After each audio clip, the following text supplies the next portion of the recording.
ಎಲ್ಲರಿಗೂ ನಮಸ್ಕಾರ. JP ಅಡುಗೆ ಮನೆ ಯೂಟ್ಯೂಬ್ ಚಾನಲ್ಗೆ ಸ್ವಾಗತ. ಇವತ್ತಿನ ರೆಸಿಪಿ ಹಸಿಮೆಣಸಿಕಾಯಿ ಮತ್ತು ಟೊಮೆಟೊ ಗೊಜ್ಜು ಮಾಡೋದು ಹೇಗೆ ಅಂತ ನೋಡೋಣ. ಇದು ತುಂಬ ಈಸಿಯಾಗಿ ತುಂಬ ಬೇಗ ಮಾಡುವಂಥ ರೆಸಿಪಿ. ತುಂಬಾ ಚೆನ್ನಾಗಿರುತ್ತೆ, ತುಂಬ ರುಚಿಯಾಗಿರುತ್ತೆ.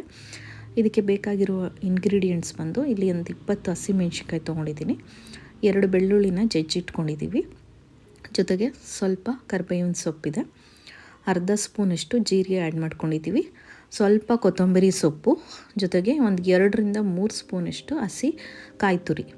ಇದ್ರ ಜೊತೆಗೆ 2 ಟೊಮೊಟೊನ ಚಿಕ್ಕದಾಗಿ ಹೆಚ್ಚಿಟ್ಕೊಂಡಿದ್ದೀವಿ.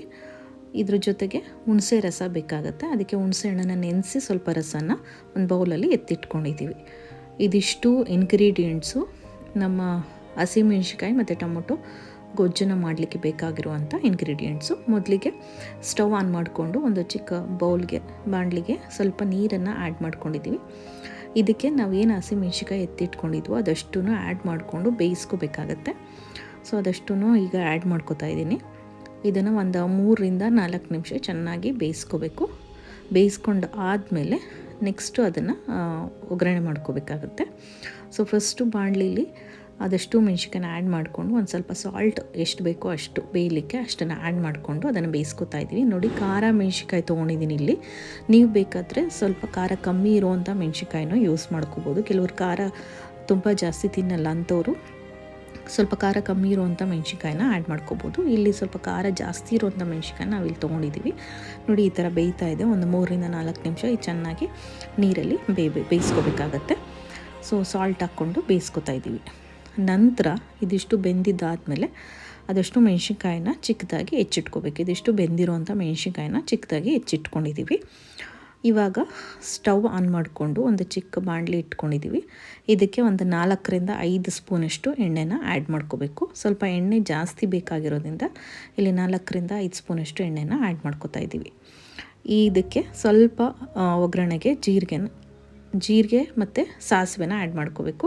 ಸೊ ಇಲ್ಲಿ ಸಾಸಿವೆನ ಹಾಕ್ಕೊಂಡಿದ್ದೀವಿ. ಸಾಸಿವೆ ಸಿಡಿದ ಮೇಲೆ ಸ್ವಲ್ಪ ಕರಿಬೇವಿನ ಸೊಪ್ಪನ್ನ ಆ್ಯಡ್ ಮಾಡ್ತಾಯಿದ್ದೀವಿ. ಕರಿಬೇವಿನ ಸೊಪ್ಪು ಚೆನ್ನಾಗಿ ಒಗ್ಗರಣೆಯಲ್ಲಿ ಬೇಯ್ಕೊಂಡ್ಮೇಲೆ ಇದಕ್ಕೆ ಜೀರಿಗೆನ ಆ್ಯಡ್ ಮಾಡ್ಕೊಂಡಿದ್ದೀವಿ. ನೋಡಿ, ಜೀರಿಗೆ ಆ್ಯಡ್ ಮಾಡಿದ್ದಾದಮೇಲೆ ಒಂದು 2 ನಿಮಿಷ ಬೇಯಿಸ್ಕೋಬೇಕು. ನಂತರ ಇದಕ್ಕೆ ಜಜ್ಜಿಟ್ಕೊಂಡಿದ್ವಲ್ಲ ಬೆಳ್ಳುಳ್ಳಿ, ಅದನ್ನು ಆ್ಯಡ್ ಮಾಡ್ಕೋತಾ ಇದ್ದೀವಿ.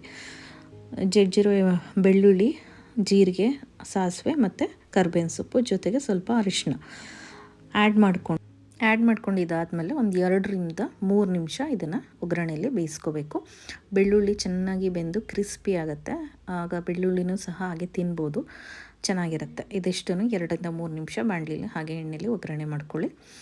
ಇದಾದಮೇಲೆ ಇದಕ್ಕೆ ಹೆಚ್ಚಿಟ್ಕೊಂಡಿರೋವಂಥ 2 ಟೊಮೊಟೊನ ಆ್ಯಡ್ ಮಾಡ್ಕೊತಾ ಇದ್ದೀನಿ. ಈ ಟೊಮೊಟೊನೂ ಅಷ್ಟೇ ಒಗ್ಗರಣೆಯಲ್ಲಿ ಚೆನ್ನಾಗಿ ಬೇಯಿಸ್ಕೋಬೇಕು. ಕಂಪ್ಲೀಟಾಗಿ ಅದು ಸ್ಮ್ಯಾಶ್ ಆಗೋವರೆಗೂ ಬೇಯಿಸ್ಕೋಬೇಕಾಗತ್ತೆ. ಒಂದು 3-4 ನಿಮಿಷ ಬೇಕಾಗುತ್ತೆ. ಅದು ಕಂಪ್ಲೀಟಾಗಿ ಟೊಮೊಟೊ ನೀಟಾಗಿ ಎಣ್ಣೆಲಿ ಬೇಯಿಸ್ಕೋಬೇಕಾಗತ್ತೆ.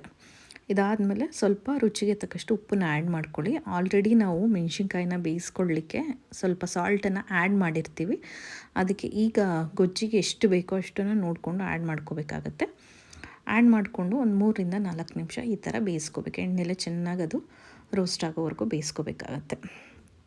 ನೋಡಿ, ಈಗ ಬೇಯ್ತಾ ಇದೆ, ಎಣ್ಣೆ ಬಿಡ್ತಾ ಇದೆ, ಟೊಮೊಟೊ ಚೆನ್ನಾಗಿ ಬೆಂದಿದೆ. ಇವಾಗ ಸ್ವಲ್ಪ ಅದಕ್ಕೆ ಹುಣಸೆ ರಸ ಏನು ಎತ್ತಿಟ್ಕೊಂಡಿದ್ವಿ ಅದನ್ನು ಆ್ಯಡ್ ಮಾಡ್ಕೋತಾ ಇದ್ದೀವಿ. ಹುಣಸೆ ರಸನ ಆ್ಯಡ್ ಮಾಡಿಕೊಂಡು ಇದನ್ನು ಚೆನ್ನಾಗಿ ಕುದಿಸ್ಕೋಬೇಕು. ಇದೆಲ್ಲ ಆದಮೇಲೆ ಇದಕ್ಕೆ ಹಸಿಮೆಣ್ಸಿಕಾಯಿ ಬೇಯಿಸ್ಕೊಂಡು ಹೆಚ್ಚಿಟ್ಕೊಂಡಿದ್ವಲ್ಲ ಅದನ್ನು ಆ್ಯಡ್ ಮಾಡ್ಕೋತಾ ಇದ್ದೀವಿ. ಹಸಿಮೆಣ್ಸಿಕಾಯಿನ ಆ್ಯಡ್ ಮಾಡಿಕೊಂಡು ಪುನಃ ಇದನ್ನು ಬೇಯಿಸ್ಕೋಬೇಕಾಗತ್ತೆ. ನೋಡಿ, ಇಲ್ಲಿ ನೀರನ್ನು ಆ್ಯಡ್ ಮಾಡಲ್ಲ, ಏನು ನಾವು ಆಯಿಲ್ ಆ್ಯಡ್ ಮಾಡ್ಕೊಂಡಿರ್ತೀವೋ ಅದರಲ್ಲೇ ಬೇಯಿಸ್ಕೋಬೇಕಾಗತ್ತೆ. ಈಗ ಸ್ವಲ್ಪ ಕೊತ್ತಂಬರಿ ಸೊಪ್ಪನ್ನು ಇದಕ್ಕೆ ಆ್ಯಡ್ ಮಾಡ್ಕೊಂಡಿದ್ದೀವಿ. ಆ್ಯಡ್ ಮಾಡಿಕೊಂಡು ಚೆನ್ನಾಗಿ ಬೇಯಿಸ್ಕೊಳ್ಳಿ. ನಂತರ ಇದಕ್ಕೆ ಒಂದು 2-3 ಸ್ಪೂನಷ್ಟು ಕಾಯಿ ತುರಿ ಅದನ್ನು ಆ್ಯಡ್ ಮಾಡ್ಕೋಬೇಕು.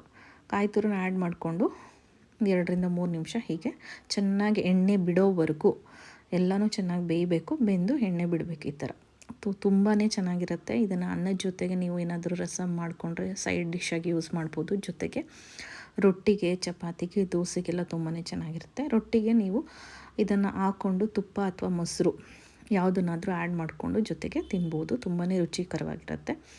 ಅದ್ರ ಜೊತೆಗೆ ತುಂಬ ಬೇಗ ಆಗುತ್ತೆ. ಒಂದು 7-8 ನಿಮಿಷದಲ್ಲಿ ಈ ಕಂಪ್ಲೀಟ್ ರೆಸಿಪಿ ರೆಡಿ ಆಗುತ್ತೆ. ನೋಡಿ, ಫೈನಲಿ ಇದು ರೆಡಿಯಾಗಿದೆ, ಎಣ್ಣೆ ಎಲ್ಲ ಬಿಟ್ಟಿದೆ. ಇವಾಗ ಇದನ್ನು ರೊಟ್ಟಿ ಜೊತೆಗೆ ಸರ್ವ್ ಮಾಡ್ಕೊಂಡಿದ್ದೀವಿ. ಇಲ್ಲಿ ಮೊಸರಿದೆ ಮತ್ತು ತುಪ್ಪ, ಜೊತೆಗೆ ಹಸಿಮೆಣ್ಸಿಕಾಯಿ ಟೊಮೊಟೊ ಗೊಜ್ಜಿದೆ. ಸೊ ಬಿಸಿ ಬಿಸಿ ರೊಟ್ಟಿ ಜೊತೆಗೆ ತುಂಬಾ ಚೆನ್ನಾಗಿರುತ್ತೆ. ನೀವು ಅಷ್ಟೇ ಮನೇಲಿ ಟ್ರೈ ಮಾಡಿ ಟೇಸ್ಟ್ ಹೇಗೆ ಬಂದಿದೆ ಅಂತ ಹೇಳಿ ನಮಗೆ ಕಮೆಂಟ್ ಮಾಡಿ. ನಮ್ಮ ಚಾನಲ್ನ ಸಬ್ಸ್ಕ್ರೈಬ್ ಮಾಡ್ಕೊಳ್ಳಿ, ನಮಗೆ ಸಪೋರ್ಟ್ ಮಾಡಿ. ಎಲ್ಲರಿಗೂ ಧನ್ಯವಾದಗಳು.